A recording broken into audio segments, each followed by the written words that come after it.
Olá a todos e a todos que nos acompanham. Neste diálogo de formação de hoje, abordaremos um tema que vem sendo muito discutido e trabalhado em nossas unidades salesianas, que é a educomunicação.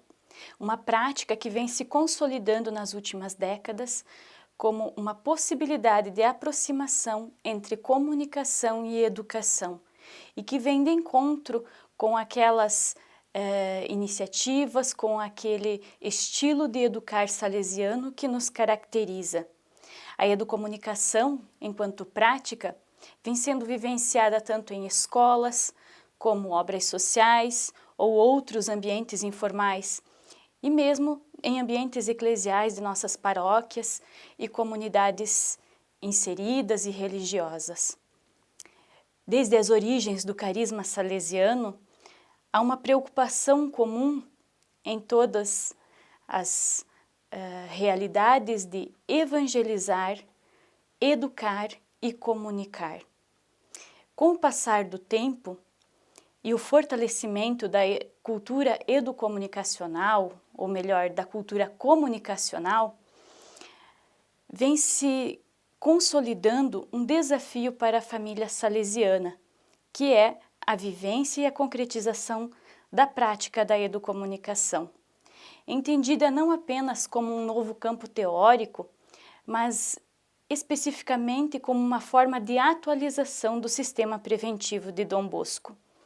A educomunicação orienta as comunidades educativas a assumirem com maior consciência os aspectos comunicativos do sistema preventivo, a entrarem com competência na nova cultura digital e a criarem ecossistemas comunicativos ricos de diálogo e propícios ao desenvolvimento do protagonismo juvenil.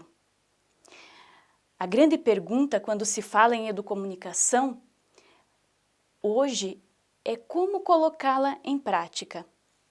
Qual é a linha de ação?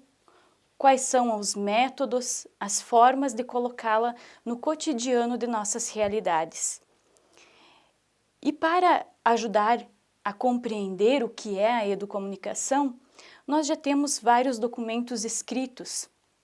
Cito aqui o documento Educomunicação, Desafio à Família Salesiana, e o último documento publicado pela EDB, que é Cultura Juvenis na Ótica da Educomunicação.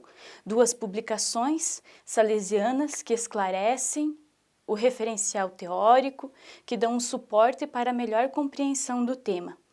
Há ainda várias publicações com socialização de práticas educativas que vêm sendo realizadas e que tem um bom desenvolvimento nas nossas unidades, que também pode ser encontrado no site da RSB. Para conhecê-las, acesse o link comunicação.rsb.org.br. Neste diálogo de formação de hoje, no entanto, daremos ênfase à prática educomunicacional, que para muitos ainda é algo que precisa ser compreendido. Faremos uma abordagem sobre como essas práticas podem ser desenvolvidas. De forma geral, podemos dizer que a educomunicação pode ser vista em duas linhas de frente, duas linhas de ação. Uma que seria como uma prática transversal, que diz respeito à intencionalidade educomunicativa. Seria como prática transversal, como uma intencionalidade que perpassa todas as ações do cotidiano. E aí vem muito ao encontro da comunicação como gestão da comunicação. E uma outra linha mais específica em que nós teríamos projetos educomunicacionais com vários enfoques e que buscam uma aproximação entre comunicação, educação e evangelização. No primeiro enfoque, enquanto prática transversal, a educomunicação pode ser entendida como o esforço comum de toda a comunidade educativa na criação de ecossistemas educacionais. Um ecossistema comunicativo, educativo, caracteriza-se por um conjunto de ações, de situações que dão sentido e que fazem a diferença num ambiente salesiano. Não podemos entender aqui a educomunicação apenas como educação para os meios ou para as tecnologias. Isso faz sentido também, é importante, mas na prática educacional salesiana é muito mais abrangente. Trata-se de todo um estilo de educar. É uma aproximação daquilo que nós conhecemos como pedagogia do ambiente, em que tudo aquilo que é feito, o conjunto de linguagens, de narrativas, o estilo de relações, tudo comunica algo. Essa prática transversal, ela passa pela gestão da comunicação, onde cada ação é pensada a partir de uma intencionalidade. E aí é muito importante o diálogo, a participação e o protagonismo de todas as pessoas envolvidas na comunidade e especialmente dos jovens. Entendida desta forma, a educomunicação está presente em tudo aquilo que fazemos. Todas as ações, por mais elementares que sejam, comunicam algo.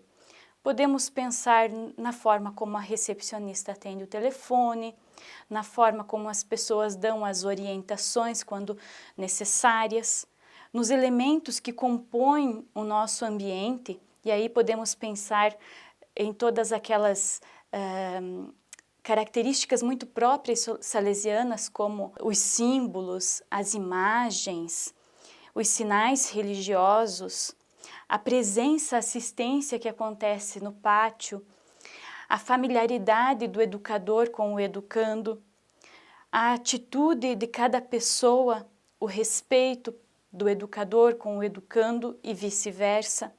Todos estes elementos falam por si só, comunicam, mesmo que não digamos alguma coisa sobre essa prática que vamos vivenciando no dia a dia, as pessoas percebem a mensagem que transmitimos.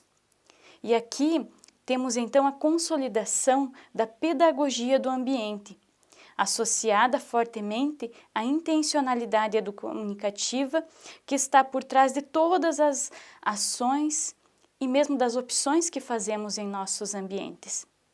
Um exemplo muito claro, a existência de uma capela. Por que colocamos uma capela nos nossos ambientes? Não é apenas um sinal de tradição, mas ela comunica, a própria existência desta capela comunica algo. Diz respeito aos valores que transmitimos, às crenças que temos.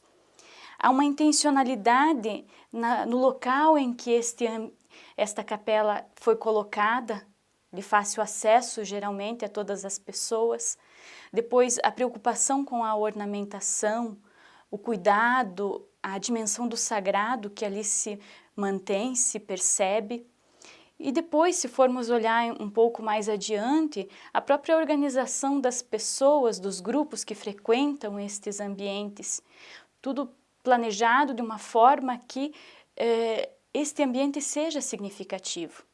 Então aqui podemos perceber que não apenas aquilo que é dito comunica, mas aquilo que está nas entrelinhas, as ações, o testemunho, a postura e elementos que muitas vezes passam ocultos.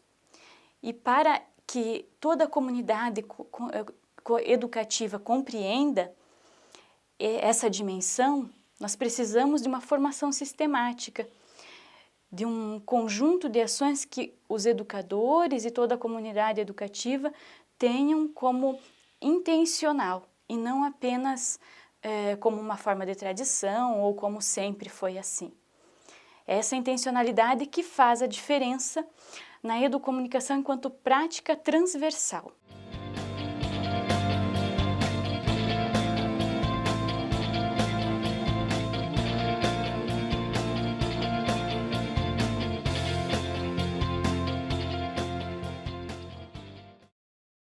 Num segundo momento, podemos pensar em nossas comunidades educativas sobre como criar e manter projetos educomunicativos com objetivos específicos, com enfoques diferenciados.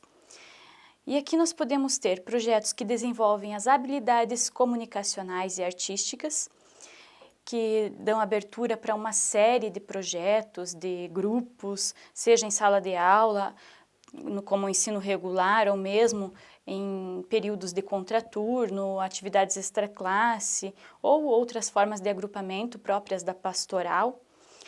E aqui podemos citar, por exemplo, projetos de oratória, de leitura, de escrita, de expressão artística, de música, de dança, teatro, todos aqueles projetos que desenvolvem a sensibilidade, a capacidade comunicacional e artística.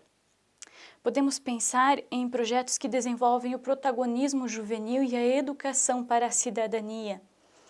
E aqui são importantes projetos de autogestão de grupos, projetos como Semana da Cidadania, Semana do Estudante, Grêmio Estudantil, assembleias escolares, projetos sociais, de inserção ativa nas comunidades e uma série de outras possibilidades, dependendo da realidade de cada local.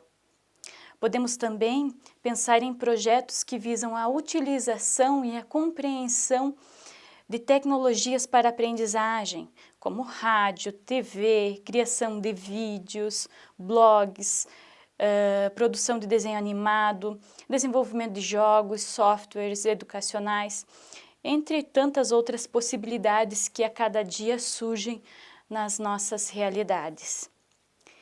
É importante considerar que os projetos educomunicacionais podem acontecer dentro da sala de aula, como parte do currículo, e aqui sendo desenvolvidos especificamente pelos professores, ou pode acontecer de forma extraclasse em projetos, oficinas, agrupamentos, que são muito comuns nas nossas casas salesianas.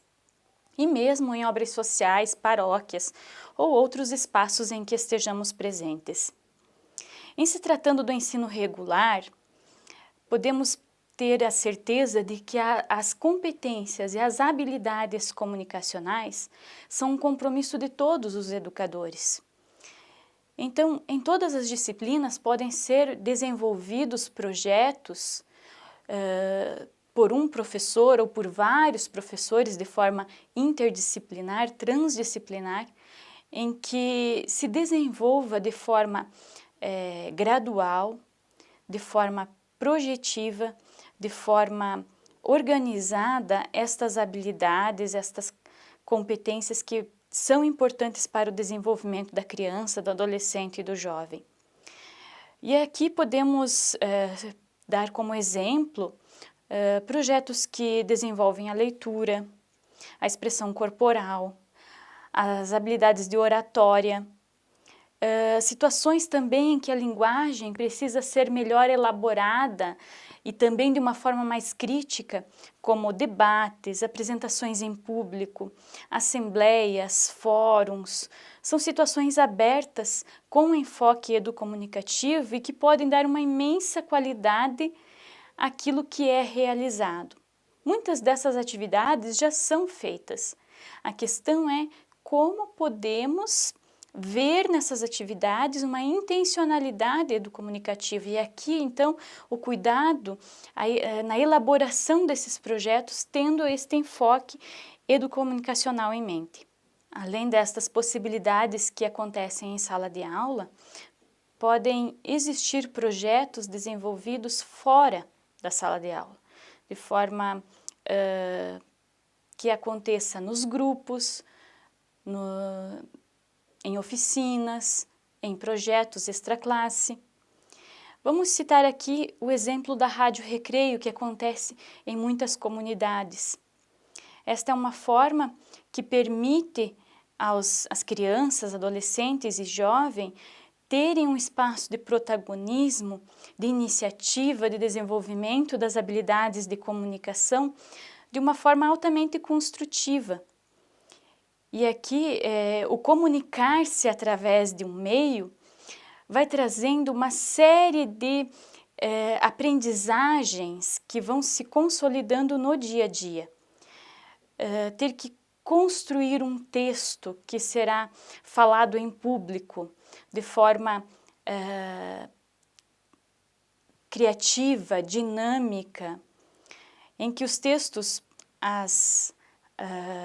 os roteiros são escolhidos, editados, narrados, trabalhados e passam por todo um processo de recepção, feedback, é algo que vai se tornando uma forma de aprender, de comunicar educando e de educar comunicando.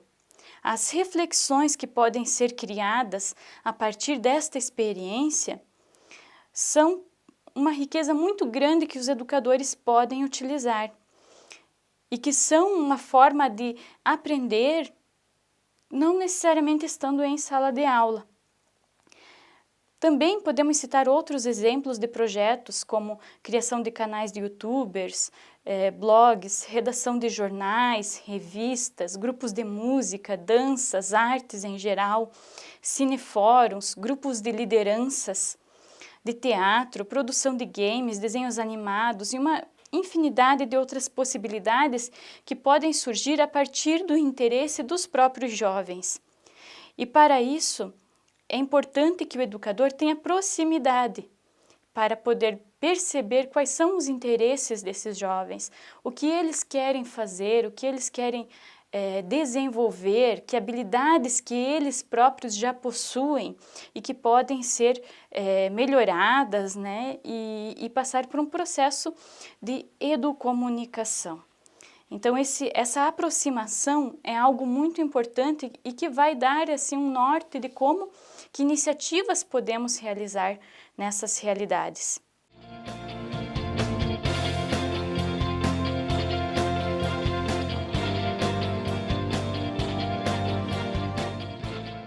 Um outro elemento que precisa ser considerado nos dias de hoje diz respeito à imersão dos jovens nos ambientes digitais. Estes espaços são lugares de relação, em que os jovens podem entrar em contato, fazer amizades com pessoas de diferentes locais, podem criar e organizar movimentos, criar tendências e movimentos que permitam a exposição, a articulação, a reflexão de diferentes ideias, questões da atualidade. Os educadores não podem deixar de estar presente nestes ambientes.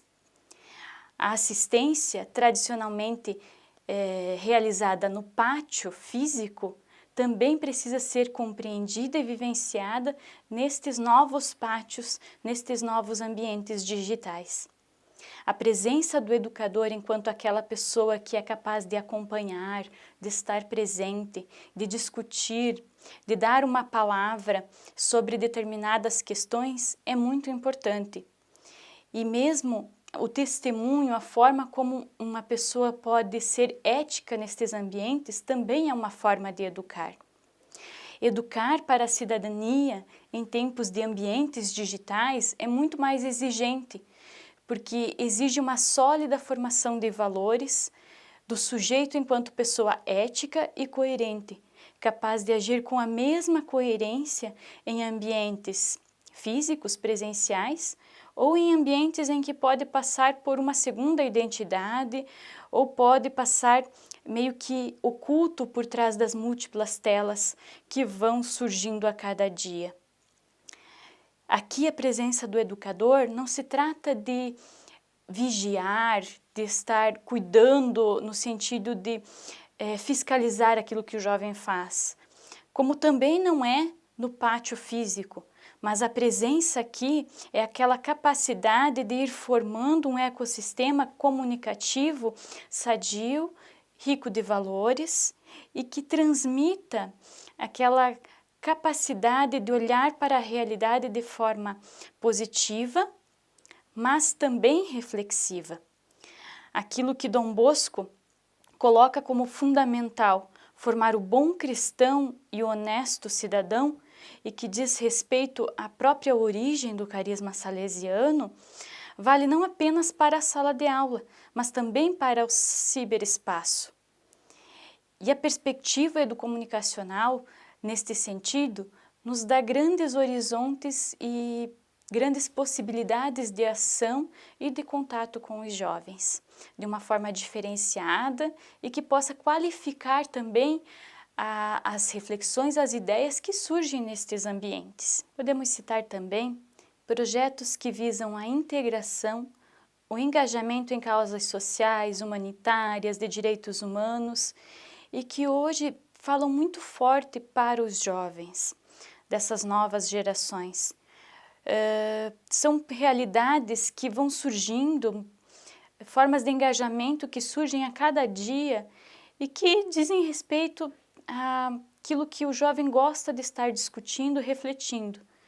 Sobre esses projetos, é importante essa proximidade com estes jovens para que o educador possa perceber quais são as maiores sensibilidades, o que mais toca o jovem para que ele possa se envolver e ajudá-los a sistematizar então essa aproximação, esse engajamento, essa vivência, essa experiência nestas diferentes realidades e oportunidades de exercício da cidadania e da prática daquilo que nós acreditamos como valores cristãos e humanos. Bem, aqui foram citados alguns exemplos de projetos que podem ser vivenciados de forma prática. Porém, também temos que tomar cuidado para que não acabemos caindo no erro de pensar que tudo é educomunicação. E aí nós precisamos estipular alguns critérios para definir se um projeto é ou não de cunho educomunicacional. Vamos ver alguns destes critérios. Um primeiro critério diz respeito à participação de todos os integrantes que estão envolvidos neste projeto de forma ativa. Ou seja, as crianças, os adolescentes e os jovens não podem ter um papel de apenas executores, receptores daquilo que o educador propõe. Eles precisam participar de todas as etapas do desenvolvimento destes projetos, da parte de planejamento, de execução, de avaliação.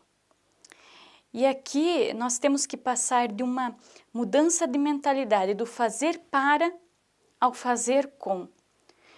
O educador que possui essa intencionalidade educativa deve ajudar os educandos a criarem esta mentalidade projetual, em que eles se sintam participantes, em que eles dialoguem de forma que vão tendo uma participação de forma gradual, participativa e responsável nestes projetos. A educação do século XXI exige pessoas pensantes que possam responder aos problemas que surgem no dia a dia. Não basta realizar aquilo que o educador propõe, porque quando ele estiver inserido numa realidade de trabalho, uma realidade também de estudos mais adiante, ele vai precisar tomar iniciativa e buscar formas de resolver esses problemas que vão surgindo. A cada dia surgem novidades tecnológicas, surgem novos problemas a serem resolvidos. E o educador precisa ter esta mentalidade aberta para ajudar os educandos a perceberem isso. E aqui nós estamos falando de uma educação que não é algo que é pensada para o futuro, mas que já é no momento presente uma forma de participação ativa. Isso exige capacidade de análise crítica, capacidade de análise, de tomar iniciativa diante de uma realidade. O segundo critério é a finalidade educativa, ou seja, a comunicação e a educação devem caminhar juntas. É preciso saber onde se quer chegar, qual é a intencionalidade comunicativa de uma determinada prática. Nos dias de hoje, vemos surgir inúmeras práticas educacionais inovadoras. Fala-se muito de metodologias ativas, de softwares, de plataformas educativas, de material didático digital, de muitas tecnologias que vêm favorecendo a prática de sala de aula. Porém, nada disso adianta se não for pautado num projeto educativo consolidado, num projeto educativo claro, em que as pessoas tenham a clara intencionalidade de onde querem chegar. É isso que vai tornar essa prática significativa ou não. Não basta termos as melhores tecnologias educacionais, é preciso saber por que estamos colocando-as em prática, onde queremos chegar. Então, a intencionalidade educativa é algo que faz toda a diferença num projeto educomunicacional. Um terceiro critério a ser observado é o da continuidade. A educomunicação fala muito mais de processos do que eventos ou ações e atividades. É no processo que as pessoas amadurecem, é no processo que acontece o acompanhamento, a reflexão crítica, a capacidade de enfrentar imprevistos, mesmo que exista um sólido planejamento. Quanto mais sólidos forem os processos, maiores e melhores serão os resultados alcançados em qualquer situação. E para manter vivos estes processos, para que eles não comecem e tenham e logo se acabem, é preciso que haja criatividade, inovação, persistência e capacidade de envolvimento das pessoas para levar adiante essas práticas e ir aprendendo com as situações do dia a dia, para que esses projetos não se acabem logo, mas que eles tenham uma continuidade e possam mostrar os resultados possíveis e o desenvolvimento que se espera de determinada atividade, realidade ou projeto que se inicia, que se propõe. Por fim, um projeto de educomunicação deve ter uma repercussão social. Quer dizer, como este projeto está sendo vivenciado e socializado na comunidade educativa.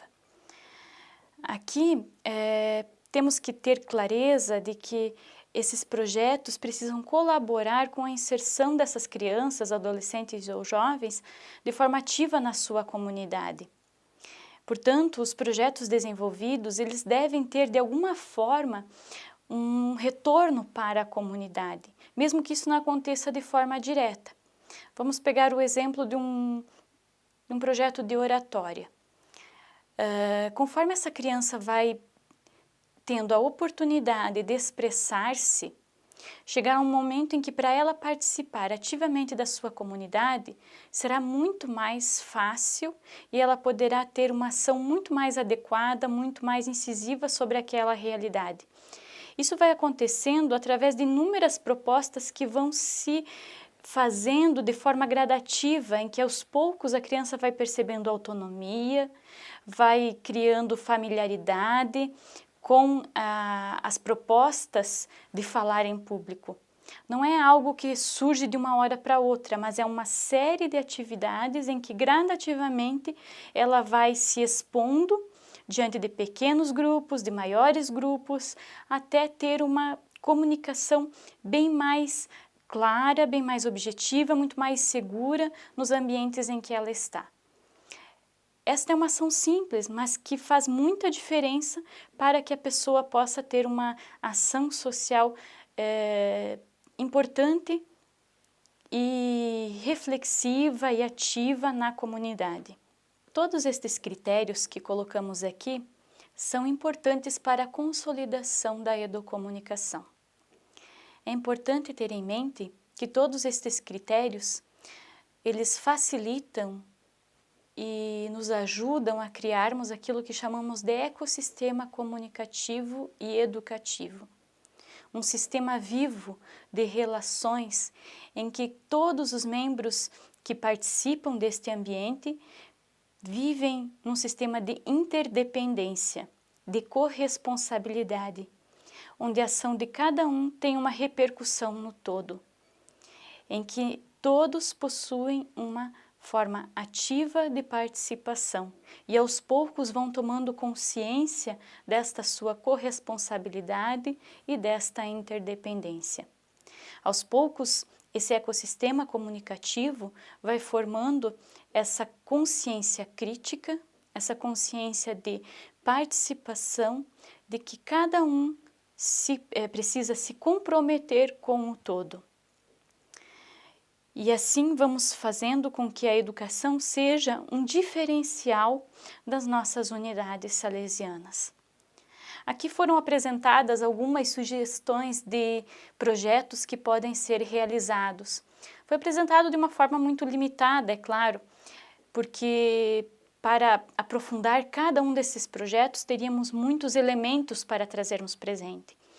Mas é importante que esta reflexão iniciada aqui continue em cada unidade. É importante perceber assim qual é o diferencial destes projetos, o que podemos melhorar nas nossas práticas educacionais. Então, espero que este tenha sido um início de um diálogo, né, que pode ter continuidade e que certamente trará muitas outras opções e reflexões, possibilidades de colocar em prática a educomunicação. É claro que cada realidade fala de uma forma diferente e é preciso olhar para esta realidade. Fica aqui então o convite para que cada um, cada uma possa aprofundar com leituras, com a socialização de práticas, as nossas vivências e experiências educomunicacionais. Desejo a todos um bom trabalho, uma boa continuidade e que sejamos todos educomunicadores nos nossos ambientes salesianos. Um grande abraço a todos.